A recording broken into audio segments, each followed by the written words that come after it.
One of the things about being lost in addiction to really destructive drugs is often for the addict, it's really hard to understand um,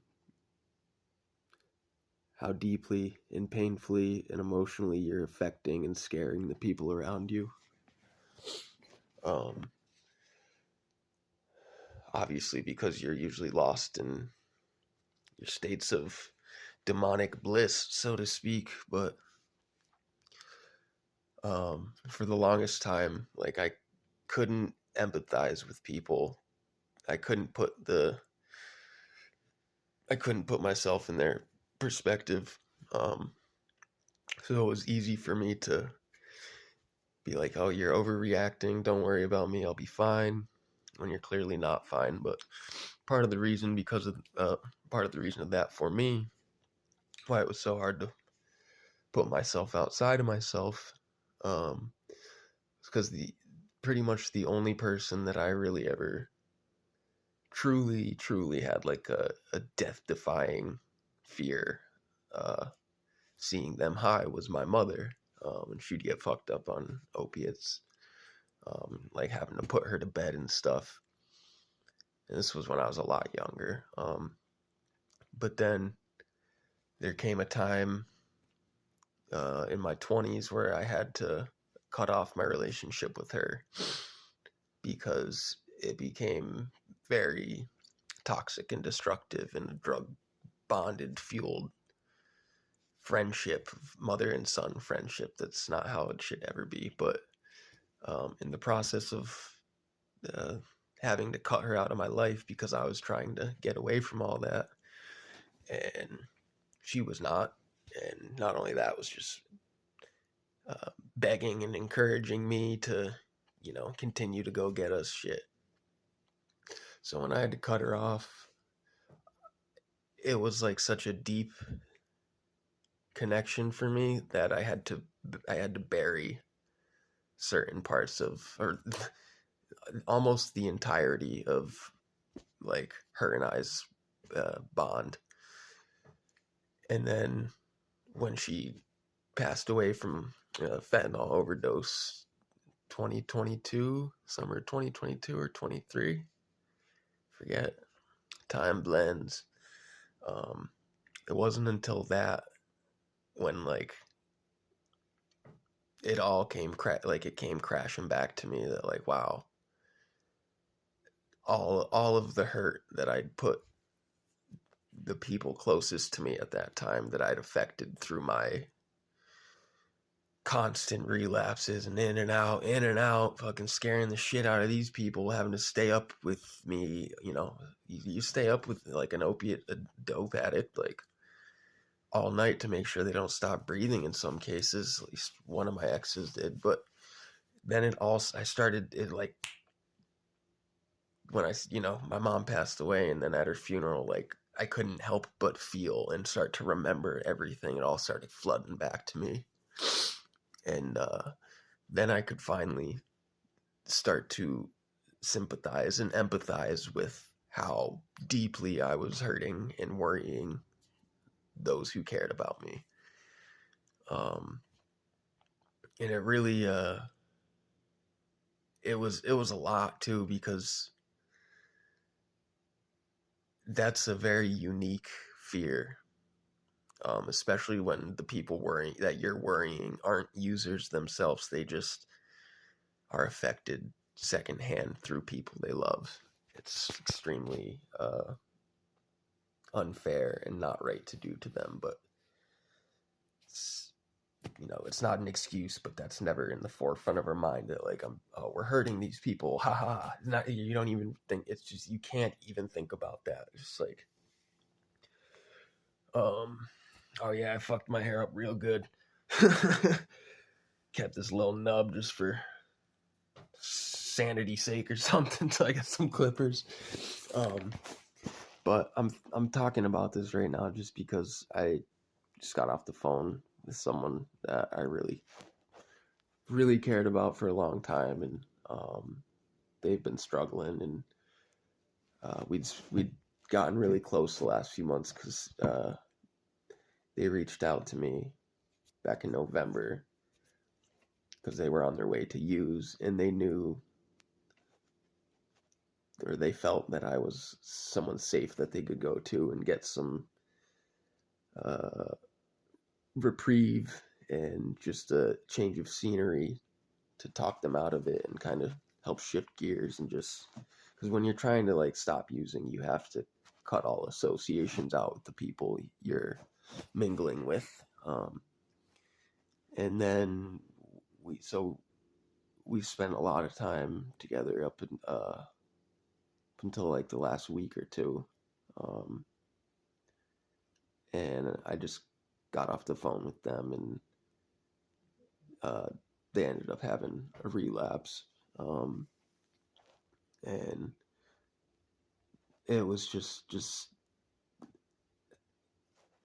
um, hearing them on the phone talking about, they just went on like a 5-day crack binge, and just hearing them still high. Crack was never my thing. It's kind of beside the point, but because the way I like receive emotions and just like my interactions with people, even if it's over the phone, yes, I feel it. Like I can feel I get anxious, like my heart will start increasing, like, yeah, because I'm concerned and worried, but I hear it in their voice, and it's just, one, it's such a different side of a person that you're used to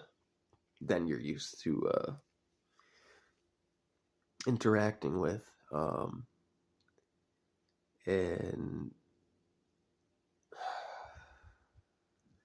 just the worry that it kicks up in you. Like, and this is what I'm getting at, is I never dealt with this really because I was in my own shit so much, and the only person that I ever like experienced that fear with was my mother, and I had to bury all those emotions, and it was just, I was blinded to it for the longest time. So this is the first time in quite a few years where I've felt this worry, and it doesn't even matter what drug you're using these days, like everything's tainted. The fentanyl issue became a whole nother beast, and it makes its way into whatever these days. They're just trying to take people out, and like my friend, like they're, if you're an addict long enough, like we're all very troubled people, but a common misconception is that addicts are bad people, and in my experience, addicts can be some of the most beautiful, kind-hearted, big-hearted, creative, intelligent, funny, uh, just uplifting people out there, and they never get seen for that. And you can't blame other people for not seeing that side of them, because you get stigmatized first by typically being in your whatever kind of manic drug induced shape you might present the world with. But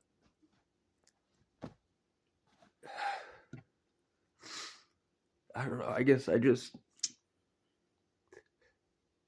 I've been needing to cry lately, but whether they're tears of joy or fucking because you're terrified you're gonna lose somebody that you love,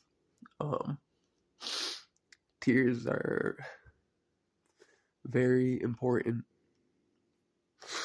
and I'm not ashamed to cry on video. I know common misconception too is dudes aren't supposed to do that pussy shit. So my dad would have fucking said. Not gonna talk shit on him right now, but just try to be there for those you love that are struggling. And I know it's hard. I know we make it hard on the ones we love and that love us. And on behalf of myself and all addicts I know that don't mean to hurt people the way that we do, just know we are sorry. And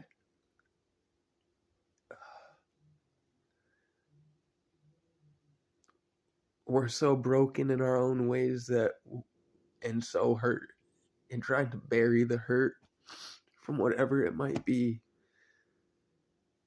that I know it's selfish. Addiction is a very selfish and self-destructive thing, but we're so hurt and get caught up in trying to fucking like either put ourselves out of our misery because we think we deserve it, or just trying to not feel our pain, that like conceptualizing anyone else's pain is just out of the question. It's a fully selfish, self-indulged, self-centered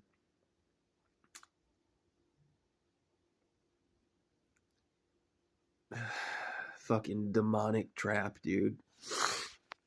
When I say demonic, I don't mean a fucking theological like demon with horns, like this demon being a shadow repressed aspect of our psyche from undealt with traumas, that it's this energy that feeds off of those repressed traumas and the pain and the suffering. And when we're not dealing with working through the roots of our addictions and our problems, we leave that line open for the so-called demonic drug possession.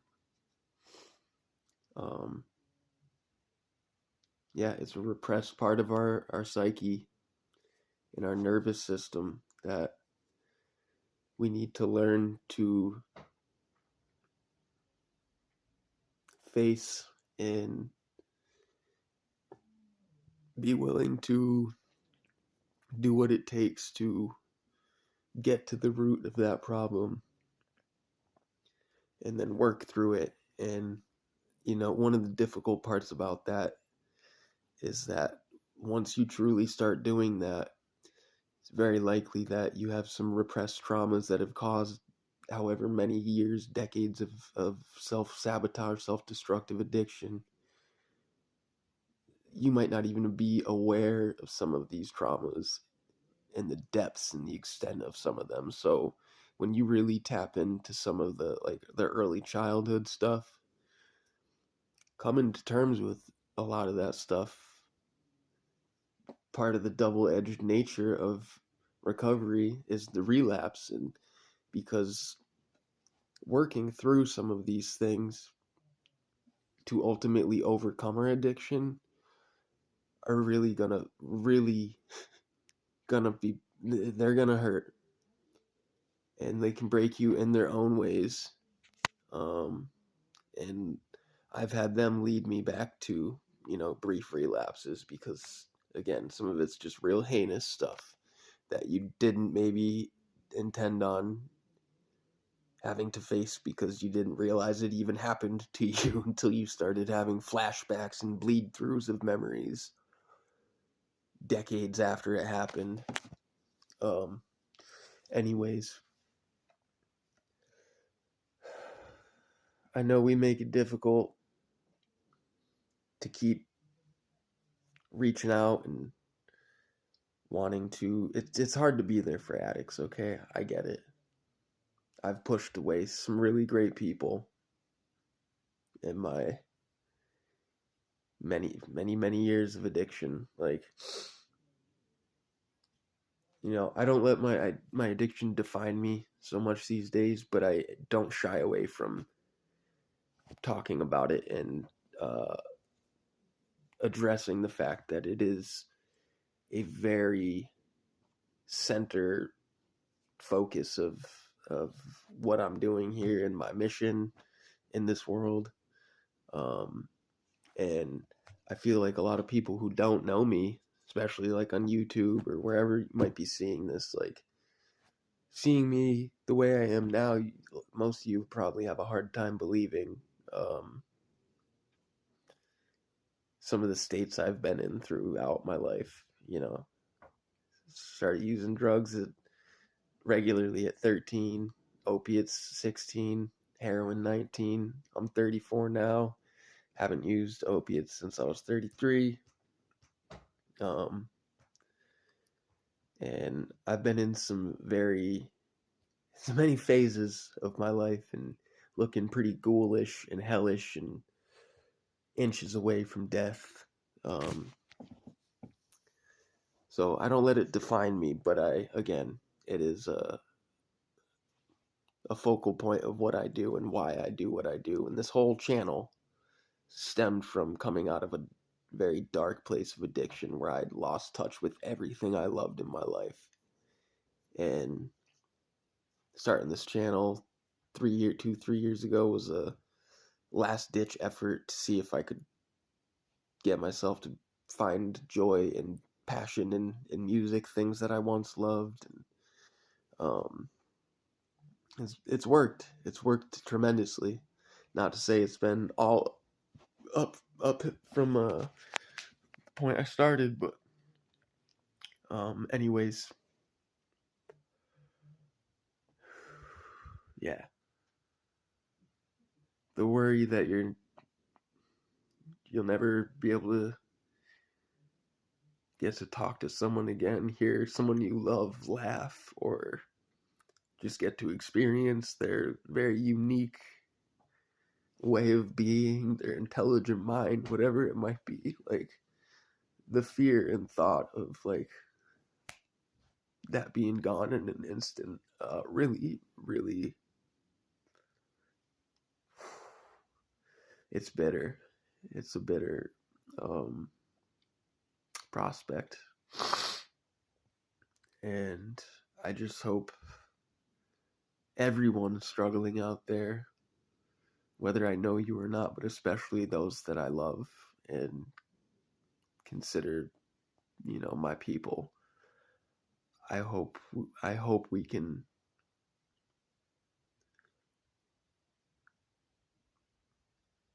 come to a point of finding ourselves and realizing like we're not going to settle for anything less than the beautiful life many of us deserve. I say not all addicts are bad people. There's dirtbags, assholes, shitty people that become addicts and just become even shittier people. And then there's like really kind, genuine, broken and lost people who get wrapped up in addiction and you know become shitty people for a while and allow themselves to stoop to a level of life and just lack of integrity and self-respect and self-love that it allows them to exist in ways their heart prior would not have allowed them to. But it can be beautiful in its own ugly way to experience that side of the coin. Because if you can make it out, it'll just expand your potential to experience love even deeper. Because the pendulum swing from one extreme to the other of polarity, hell and heaven, love and fear, whatever. Each time you go deeper into the abyss, you swing back higher into the heavens.